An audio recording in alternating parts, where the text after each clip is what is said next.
தெருவில் விளையாடுற பிள்ளைகள் கீழே விழுந்துட்டாலே பதறி போவாங்க பெத்தவங்க. துள்ளி குதிச்சு போன குழந்தை சடலமா கிடந்தா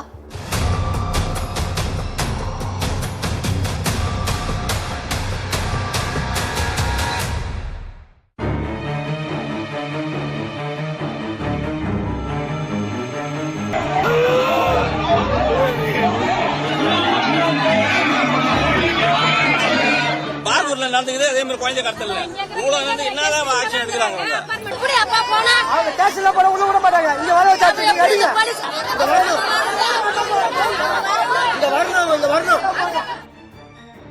எப்பவுமே கலகலப்பா இருக்கிற புதுச்சேரி 2 நாளா கிட்டத்தட்ட 10 எரிஞ்சுகிட்டு இருக்கு.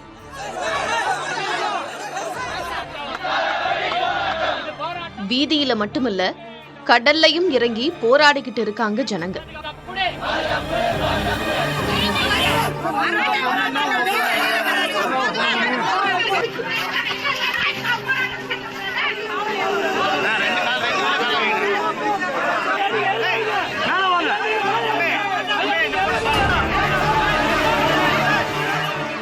புதுச்சேரியில் பீச்சிலே ஒரு குழந்தை காணாமல் போச்சு. நரிக்குற ஒரு குழந்தை, அதை கண்டுபிடிச்சி கொடுத்துட்டோம். ஆனால் 4 நாளாக காணாம போட குழந்தை இன்னைக்கு பார்த்தீங்கன்னா பிணமாக நேற்று காலையில் 11 மணிக்கு கொடுக்குறோம். 20,000 மத்தி வீடில் அங்கே போலீஸ்காரங்க தேடுறாங்க. அங்கே தான் இருந்துருக்கு அந்த குழந்தை. போடுற மாதிரி போடுறேன், எடுக்கிற மாதிரி எடுக்கிறேன்னு. இந்த நிலைமை வந்து யாருக்குமே வரக்கூடாது. அவங்களுக்கு எப்படியாவது தூக்கு தண்டனை கொடுத்தே ஆகணும். தூக்கு தண்டனை கொடுக்கலன்னா நாங்க அவங்கள சாவடிச்சு நாங்க ஜெயிலுக்கு போவோம். அவனுக்கு தூக்கு தண்டனையே கொடுத்தே ஆகணும். இந்த போராட்டம் நிறுத்தவே மாட்டோம். இன்னைக்கு நிறைய ஊர்ல இந்த மாதிரி குழந்தைங்களை பலாத்காரம் பண்ணி இது நடக்குது. பாண்டிச்சேரியில தான் இது வரைக்கும் நடக்கல. இப்ப பாண்டிச்சேரியில நடக்குது. அவங்களோட இந்த ஆவேசத்துக்கு காரணம் ஒரு படுகொலை. 9 வயசான ஒரு சின்னஞ்சிறிய உசுறு துள்ள துடிக்க கொல்லப்பட்டிருக்கு.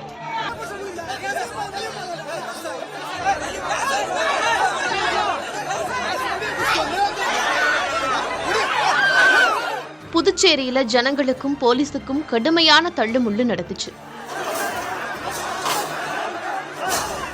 வந்து சேர்ந்த ஆம்புலன்ஸுக்கு வழிவிட சொல்லி கேட்டுக்கிட்டே இருந்தாங்க போலீஸ். ஆனா ஜனங்க முகத்துல ஆவேசம் மட்டுமே இருந்துச்சு.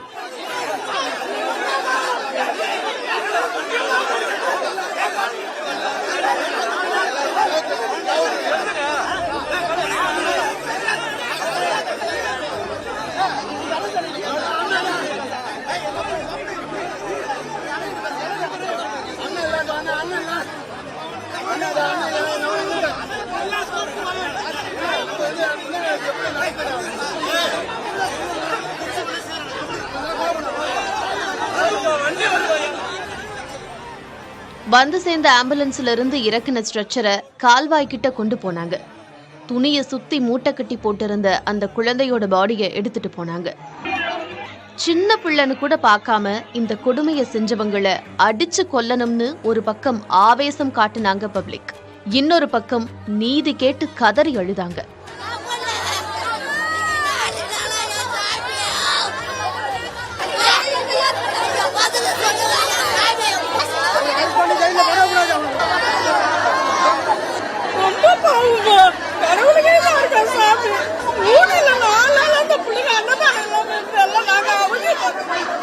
இந்த பிள்ளைங்க வந்து நாளைக்கு எத்தனை பிள்ளைங்க வரலாம்?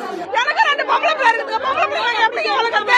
4 நாளா அம்மா சோறு கஞ்சி இல்லாம கிடக்குறாங்க. எல்லாருக்கும் பணமாதான் பிள்ளைங்க கிடக்குன்னா நாங்க யாரை நம்பி பிள்ளைங்க வளர்க்கறது? அங்க இருந்த இடத்துல பிடிக்க முடியலங்க, அதே இடத்துல இருந்தா பிடிக்க முடியல. 4 நாளா அதே இடத்துல தான் நடந்துக்குது. மாட்டணும் எல்லாரும் தூக்கி உள்ள வச்சிருக்காங்க. அனுப்ப வேண்டியதானே வெளியே. பச்சை சிசு அது என்ன பாவம் மனுஷது? உயிரை போச்சம்மா, உயிரை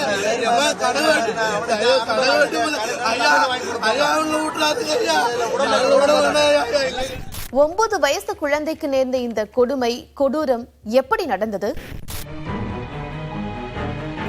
போன சனிக்கிழமை மதியம் வீட்டில இருந்த சிறுமி காணாம போயிட்டதா பேரண்ட்ஸ் போலீஸ்ல கம்ப்ளைண்ட் பண்ணாங்க. உடனே தனிப்படை அமைச்சு எல்லா இடத்துலையும் போலீஸ் தேடிட்டு இருந்துச்சு. ஆனா 72 மணி நேரத்துக்கு பிறகு சின்ன துணியில சுத்தியபடி சடலமா தான் சிறுமிய போலீசால கண்டெடுக்க முடிஞ்சிருக்கு. மிஸ்ஸிங்னு ஃபைலான இந்த கேஸை இப்போ கொலை வழக்கா மாத்தி பதிவு செஞ்சிருக்கிறாங்க போலீஸ். இந்த கேஸ்ல ஒரு முதியவர் உட்பட 2 பேரை அரெஸ்ட் பண்ணியிருக்கிறாங்க.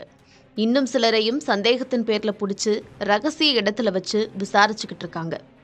புதுச்சேரியில கஞ்சா போதைப் பொருட்களோட விற்பனை அதிகமாகிட்டதாகவும் இதன் காரணமாகத்தான் இப்படியான கொடூரங்கள் நடக்குதுன்னும் ஜனங்க ஆதங்கத்தோட சொல்றாங்க. மிக மோசமான சூழ்நிலை புதுச்சேரியில் உருவாகி இருப்பதை எங்களால் தாங்கிக் கொள்ளவே முடியாது. இப்படி பெண்களுக்கும் குழந்தைகளுக்கும் பாதுகாப்பற்ற சூழ்நிலை யாரால் உருவாகி இருக்கிறது என்று கேட்பதற்கு தான் நாங்க இங்க வந்திருக்கிறோம். அந்த மாதிரி கொடுமை நடக்காம இருப்பதற்கு நடவடிக்கை வேண்டாமா? ஆட்சியில் இருக்கிறவங்க இங்க கஞ்சா அங்கங்கே பரவி கொண்டிருக்கு. எல்லா இளைஞர்கள்லாம் அவங்க கஞ்சா போட்டுட்டு என்னெல்லாம் பண்ணிட்டு இருக்கான். 9 வயசு சிறுமியோட படுகொலையால புதுச்சேரி முழுவதும் பதற்றமா இருக்கு. துணை ராணுவ படையும் வரவழைக்கப்பட்டிருக்கிறாங்க.